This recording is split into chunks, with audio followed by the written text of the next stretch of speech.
Assalamualaikum warahmatullahi wabarakatuh. Waalaikumsalam warahmatullahi wabarakatuh. Baik, anak-anak, pada kesempatan kali ini kita akan belajar mengenai teks ceramah. Tapi sebelum kita mulai, lebih baiknya apabila kita memulai pembelajaran kali ini dengan berdoa. Untuk itu, silakan ketua kelas untuk memimpin berdoa. Silakan. Ya, sebelum mulai pembelajaran, lebih baiknya kita berdoa sesuai kepercayaan masing-masing. Berdoa selesai. Baik, terima kasih pada ketua kelas. Selanjutnya, sebelum kita mulai juga akan menyanyikan dulu lagu nasional. Untuk itu pada DJ Pinky silakan untuk memimpin. Silakan ke depan, Pinky. Silakan. Ya. Semuanya harap berdiri.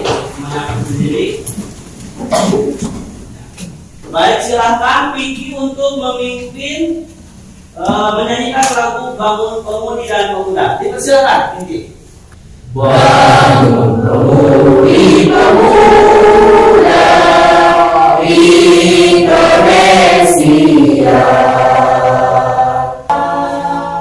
Baik, terima kasih. Silakan kembali duduk, Pinky, silakan tempatnya.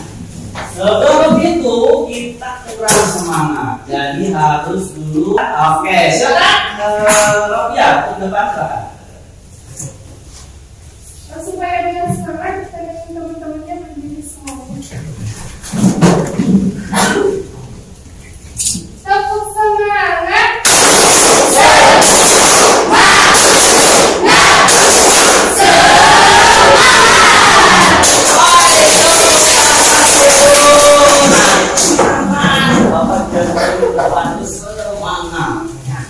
Sebelum mulai kita akan isi dulu siapa kira-kira yang tidak hadir pada kesempatan kali ini. Sekretaris, kira-kira siapa yang tidak hadir hari ini? Siapa? Yang tidak hadir. Ya, akan semoga beliau atau dia cepat sembuh ya.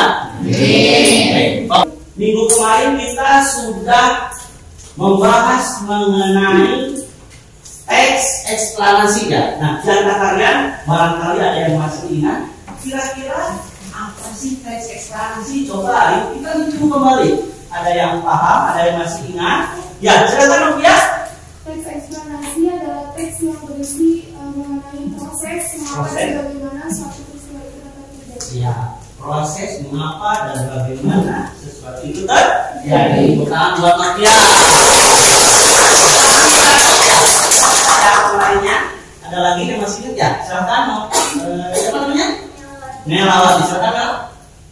Teks eksplanasi biasanya selalu memiliki hubungan sebab akibat dan juga proses. Sebab akibat dan juga proses. Nah, selanjutnya kita akan belajar mengenai teks ceramah.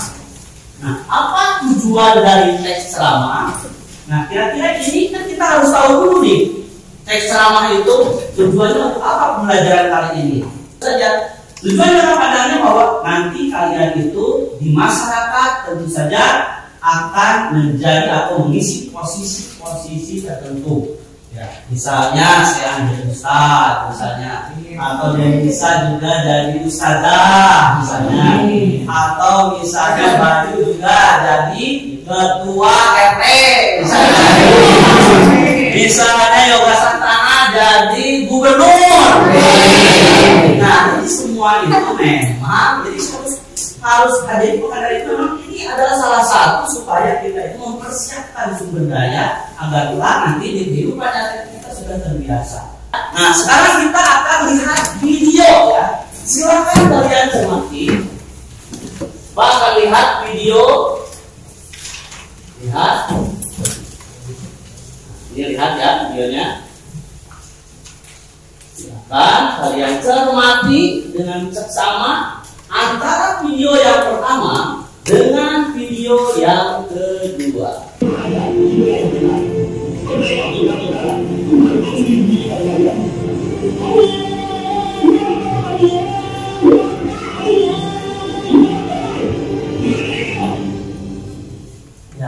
tangan dulu untuk videonya.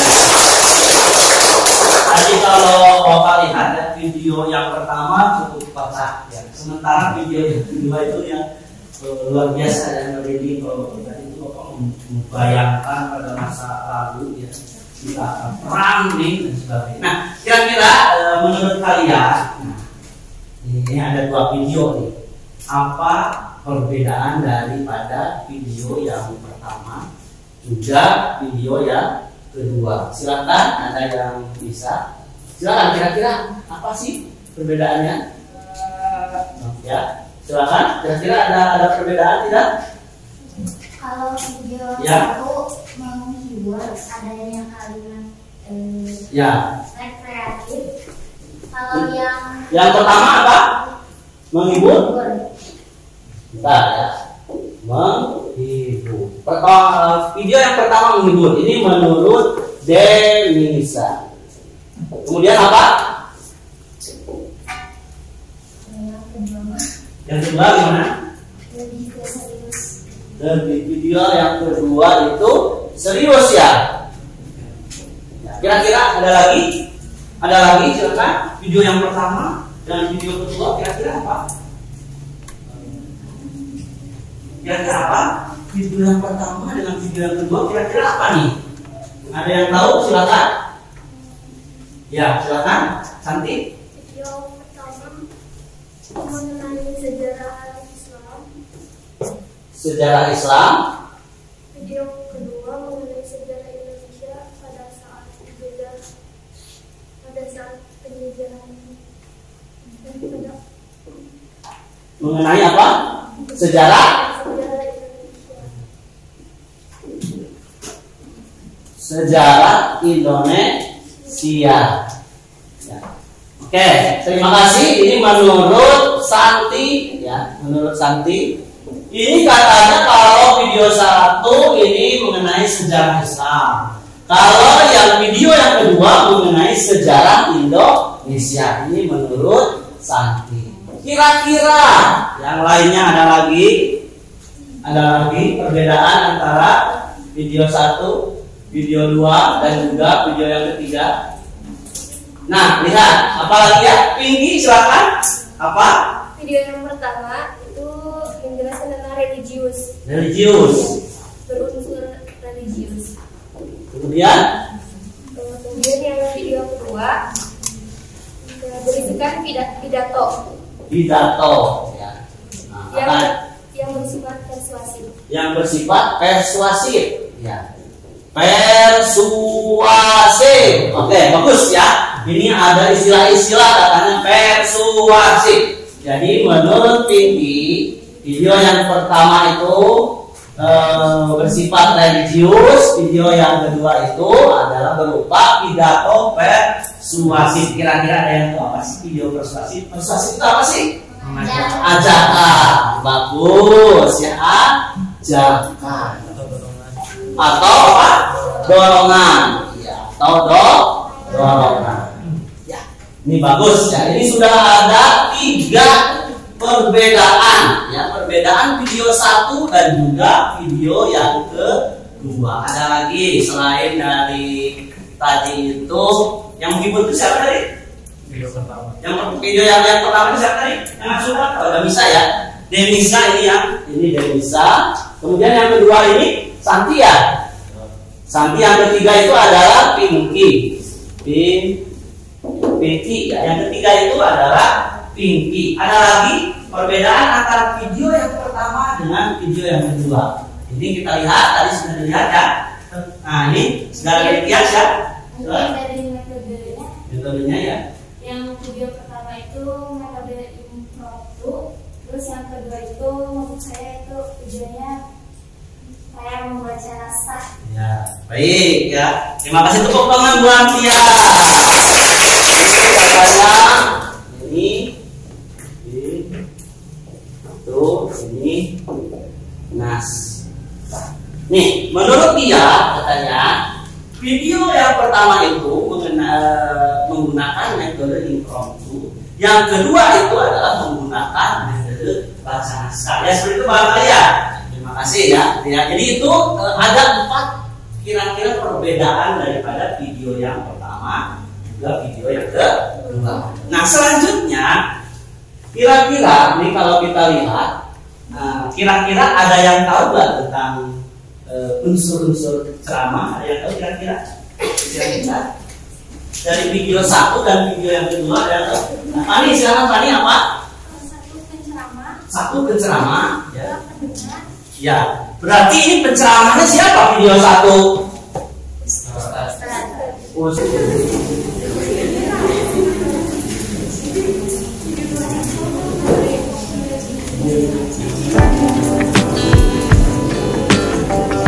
Kalian melakukan diskusi kelompok, mengerjakan LKPD, ya.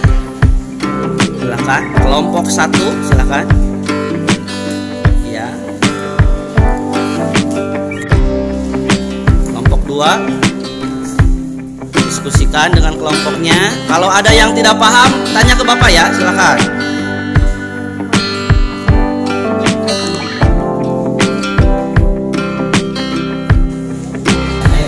Silakan, Fani untuk mempresentasikan.